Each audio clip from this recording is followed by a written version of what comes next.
கூட்டு சதி. யார் யாரு?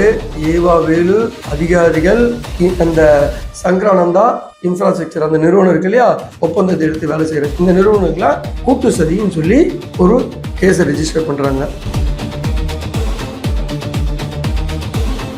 ஏவா வேலு அது போக பார்த்தீங்கன்னா 11 பேர். இந்த 11 பேர்ல 9 பேர் ஐஏஎஸ் டிபார்ட்மெண்ட் சேர்ந்த அதிகாரிகள். இதுல சில பேர் ரிட்டையர்ட் ஆயிட்டாங்க, சில பேர் இன்னும் கரண்ட்ல வேலை பார்த்துட்டு இருக்காங்க. ஸோ இவங்க 9 பேர் மேலேயும் வழக்கு பதியப்பட்டிருக்கு.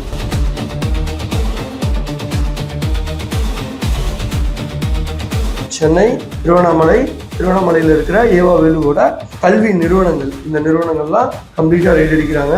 அதே போல் இந்த சங்கர், அதாவது சங்கரானந்தா இன்ஃப்ரா அப்படின்ற கம்பெனி இருக்கு இல்லையா, இதோட ஓனர் திரு சங்கர், இவரோட வீடு, அலுவலகங்கள் இந்த இடத்துலலாம் ரெய்ட் அடிக்கிறாங்க.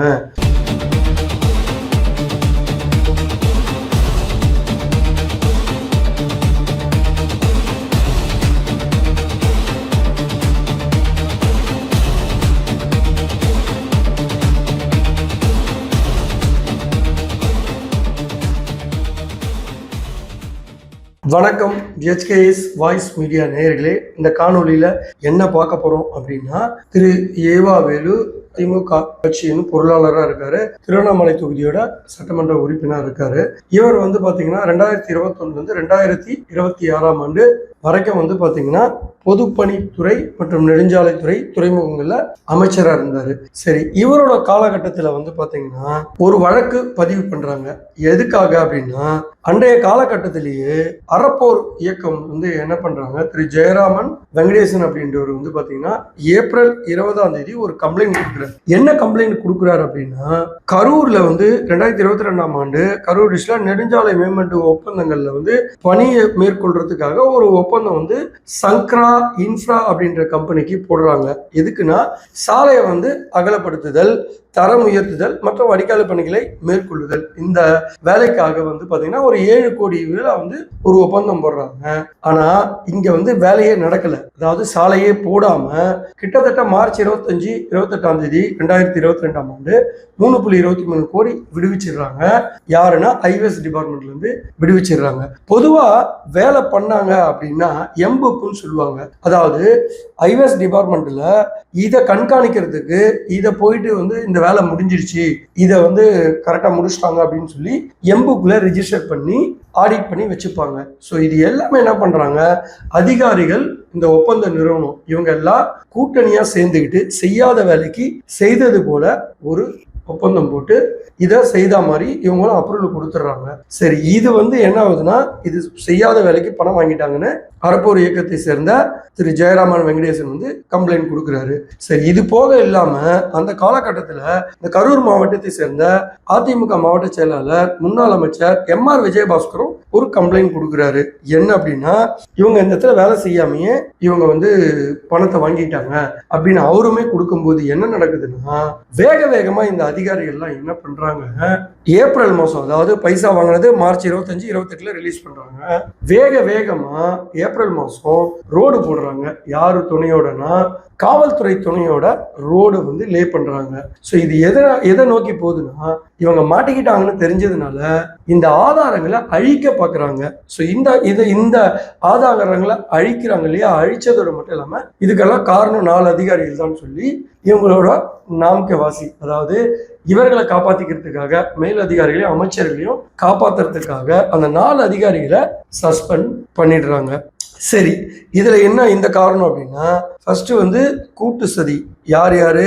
ஏவா வேலு, அதிகாரிகள், அந்த சங்கரானந்தா இன்ஃப்ராஸ்ட்ரக்சர் அந்த நிறுவனம் இருக்கு இல்லையா, ஒப்பந்தத்தை எடுத்து வேலை செய்யற இந்த நிறுவனங்களாம் கூட்டு சதின்னு சொல்லி ஒரு கேஸை ரெஜிஸ்டர் பண்றாங்க. அது ஒரு வழக்கு போடுறாங்க. செய்யாத வேலைக்கு செய்த மாதிரி கேட்கறது, அதுக்கு ஒரு வழக்கு போடுறாங்க. அதன் பிறகு ஆதாரங்களை அழிக்கிறாங்க. அதாவது மார்ச் மாசம் பணத்தை வாங்கிட்டு வேகமாக ஏப்ரல் மாசம் ரோடு போடுறதுனால ஆதாரங்களை அழிக்கிறாங்க. ஸோ இந்த வழிவகையில பாத்தீங்கன்னா இந்த காரணங்களுக்காக இவர்கள் மீது FIR பதியப்பட்டது. சரி, இதோட இல்லாம நபார்டு திட்ட முறைகேடு. அதே கரூர் உட்கோட்டத்துல என்ன பண்றாங்கன்னா, நபார்டு மட்டும் கிராமப்புற சாலைகள் திட்டத்துல ஒரு ஒப்பந்தம் போடுறாங்க. பணிகளை மேற்கொள்வதற்காக 1.5 கோடிக்கு வந்து பாத்தீங்கன்னா வேலை செய்யறதுக்கு ஒப்பந்தம் போடுறாங்க. ஆனா இங்கேயுமே இவர்கள் வேலையே செய்யாம இந்த பணத்தை வாங்கிக்கிறாங்க. இதுக்கும் காரணம் அதிகாரிகள் தான் அப்படின்னு இங்கேயும் ஒரு 5 பேரை சஸ்பெண்ட் பண்ணிடுறாங்க. இது மட்டும் இல்லைங்க, இன்னொரு இடத்துலயும் போது காஞ்சிபுரத்துல என்ன பண்றாங்கன்னா, இதே போல ஸ்டேட் ஹைவே அந்த இடத்துல என்ன பண்றாங்க, செய்யாத வேலைக்கு செய்தது போல ஒரு 25 கோடி இதே முறைகேடு பண்றாங்க. ஸோ இவங்க என்ன பண்றாங்க அப்படின்னா, கரூர்ல மட்டும் பண்ணாம காஞ்சிபுரத்துலயும் ஒரு 25 கோடிக்கு செய்யாத வேலைக்கு இவங்க ஊழல் பண்றாங்க, பணத்தை வாங்கிக்கிறாங்க. ஸோ மக்களே, இதுக்கு முன்னாடி என்ன நடந்திருக்கும் அப்படின்னு வந்து பாத்தீங்கன்னா, டெண்டரை வந்து அதிக விலை கொடுப்பாங்க, கமிஷன் 20% 30% வாங்குவாங்க. ஸோ இதுதான் நடக்கும். ஆனா இங்க என்ன ஒரு பெரிய ஆச்சரியம்னா, இங்க வேலையே செய்யாம பணத்தை வாங்குறாங்க. இதுதான் இங்க ஆச்சரியம். அதாவது ரோடே போடாம ரோடு போட்டதா இவங்க கிரியேட் பண்றாங்க, பணத்தையும் வாங்குறாங்க. இதுக்கு ஆடிட் பண்ணும் அதிகாரிகள் வந்து பொறியாளர்கள் இருக்காங்க, இன்ஜினியர்ஸ். இவங்க வந்து ஆடிட் பண்ணிட்டு எம்புக் அப்படின்றதுல ரெஜிஸ்டர் பண்ணுவாங்க. அதுலயும் ரெஜிஸ்டர் பண்ணிடுறாங்க ரோடு போட்ட மாதிரி. ஸோ இவங்களெல்லாம் என்ன பண்ணணும் அப்படின்னு நீங்களே முடிவு கமெண்ட்ஸ்ல சொல்லுங்க. சரி, இதுல யார் யாரெல்லாம் அக்யூஸ்டா சேர்த்திருக்காங்க அப்படின்னா, ஏவா வேலு, அது போக வந்து பாத்தீங்கன்னா 11 பேர். இந்த 11 பேர்ல 9 பேர் ஐஏஎஸ் டிபார்ட்மெண்ட் சேர்ந்த அதிகாரிகள். இதுல சில பேர் ரிட்டையர்ட் ஆயிட்டாங்க, சில பேர் இன்னும் கரண்ட்ல வேலை பார்த்துட்டு இருக்காங்க. ஸோ இவங்க 9 பேர் மேலேயும் வழக்கு பதியப்பட்டிருக்கு. அது போக கரூர் டிஸ்ட்ரிக்டை சேர்ந்த அந்த சங்கரானந்த இன்ஃப்ரா அப்படின்ற நிறுவனம் இருக்கு இல்லையா, அந்த நிறுவனத்து மேலேயும் இந்த வழக்கு பதிவு செய்யப்பட்டிருக்கு. சரி, இந்த வழக்கு பதிவு செய்யப்பட்டதுக்கு எப்போ வந்து ஒரு முன்னாள் அமைச்சர்னா அவர் மேல வந்து எஃப்ஐஆர் பண்ணி ரெய்டு பண்றதுக்கு கவர்மெண்ட் வந்து பெர்மிஷன் கொடுத்துருக்கணும் இல்லையா. இந்த பெர்மிஷன் என்னைக்கு நடந்ததுன்னா, சட்டம் சபை முடிந்த அன்றைய தினமே ஜூன் 23, 2026 வந்து தமிழக அரசு அனுமதி கொடுத்துருது இவங்க ரெய்டு அடிக்கிறதுக்கு. ஸோ இதுல வந்து பாத்தீங்கன்னா பல இடத்துல ரெய்ட் பண்றாங்க. எங்க சென்னை, திருவண்ணாமலையில் இருக்கிற ஏவா வேலுவோட கல்வி நிறுவனங்கள், இந்த நிறுவனங்கள்லாம் கம்ப்ளீட்டா ரெய்ட் அடிக்கிறாங்க. அதே போல இந்த சங்கர், அதாவது சங்கரானந்தா இன்ஃப்ரா அப்படின்ற கம்பெனி இருக்கு இல்லையா, இதோட ஓனர் வந்து திரு சங்கர், இவரோட வீடு, அலுவலகங்கள், இந்த இடத்துல எல்லாம் ரெய்டு அடிக்கிறாங்க. ஸோ இது ஓவராலா வந்து பாத்தீங்கன்னா 7 டீமா பிரிஞ்சு போய் ரெய்டு பண்ணிட்டு இருக்காங்க. ஸ்டில் ரெய்டு பண்ணிட்டு இருக்காங்க. என்னென்னலாம் சீஸ் பண்ணாங்க அப்படின்றது இது வரைக்கும் தகவல் வந்து லஞ்ச ஒழிப்புத்துறையால் தெரிவிக்கப்படல. ஒரு இடத்த விடல, சல்லடை போட்டு தேடுறாங்க. காரு, இவங்களோட வாகனங்கள், அதே போல இவங்க யூஸ் பண்ற அத்தனை கார்களையும், கல்வி நிறுவனத்தை சேர்ந்த பஸ், எல்லா இடத்துலயும் ஒண்ணு விடாம நிறைய பொருட்களை எடுத்துட்டாங்கன்னு சொல்றாங்க. பட் ஆதாரபூர்வமா எந்த தகவலும் கிடைக்கப்பெறவில்லை.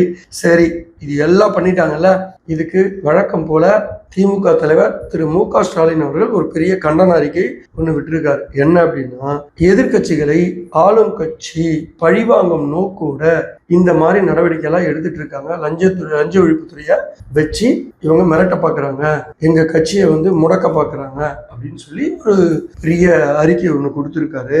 நம்ம என்ன கேட்கிறோம் அப்படின்னா, தவறு செய்திருக்கீங்களா இல்லையா? தவறு செய்ததற்கு கண்டிப்பாக எந்த கட்சி வந்தாலும், எந்த ஆளும் கட்சி வந்தாலும் நடவடிக்கை எடுக்கப்படும் அப்படின்றதுல சந்தேகமே இல்லை.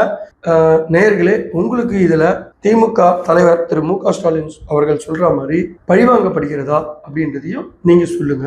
இல்ல டிவிகே அரசாங்கம் முறைப்படிதான் நடவடிக்கை எடுக்கிறாங்க, இதுல எந்த டவுட்டுமே இல்லை. இதே போல இன்னும் தவறு செய்த பல அமைச்சர்கள் மீது நடவடிக்கை எடுப்பாங்க அப்படின்னு நாம் நம்புறோம். நீங்களும் ஆதரவு கொடுங்க. தொடர்ந்து இதே போல பல வீடியோக்களை நம்ம HKS வாய்ஸ் மீடியா நேயர்களுக்கு தொகுத்து வழங்க நாங்கள் ரெடியா இருக்கோம். அதுவரை உங்களிடமிருந்து விடைபெறுவது உங்கள் HKS. நன்றி, வணக்கம்.